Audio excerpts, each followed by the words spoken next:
I was born and raised in a small farming community, the kind where everyone knows everyone and gossip travels like wildfire. I had a pretty typical upbringing. I lived on a farm, played hockey, and had lots of extended family. As the years went by, I began to realize that living in a rural area was having a negative impact on my professional life.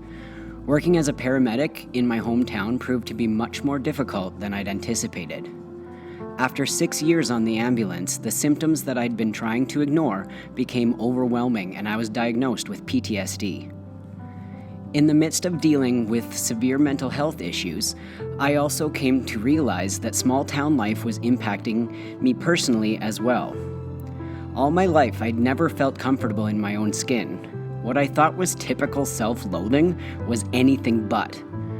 The first time an online friend from New York City talked about a transgender associate of theirs, my mind was blown. I was almost 30 years old and I'd never even heard that word. Everything suddenly made perfect sense. I'd been living as a female, while my true self, my heart and soul, had always been male. Oddly enough, that same friend from New York ended up being a lot more important than I first thought.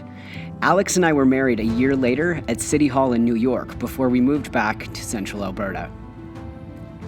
It was extremely difficult to adjust to being back in the prairies.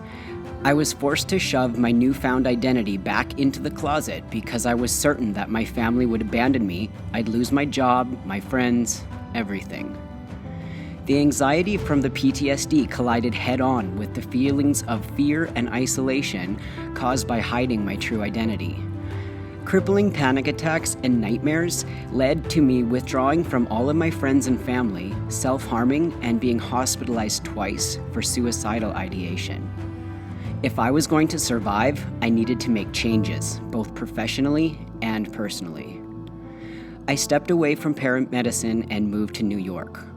The plethora of support groups and queer-friendly healthcare made me realize that the lack of knowledge, resources, and support in rural Alberta had limited my awareness of the queer community.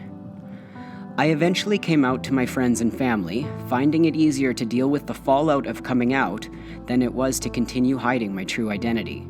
I realize now that most people are not intentionally hateful, but simply have a lack of knowledge and understanding.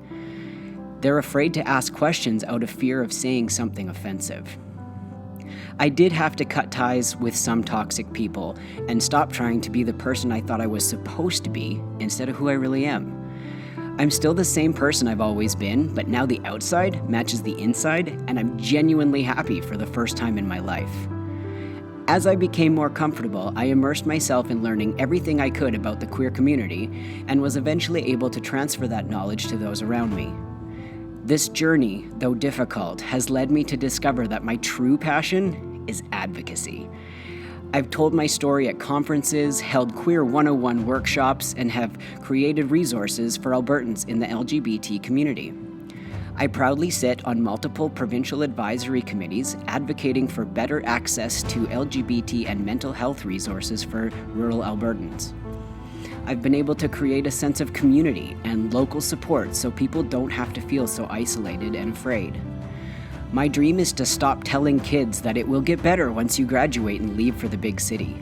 They shouldn't have to wait to feel safe, supported, and loved. We can create that for them right now. I get the privilege of using my own experience to fight for folks who can't stand up for themselves. I've not only found my true self, but I've discovered my purpose. And I can still live in rural Alberta, but I'm doing it my way, blazing trail for those in future generations.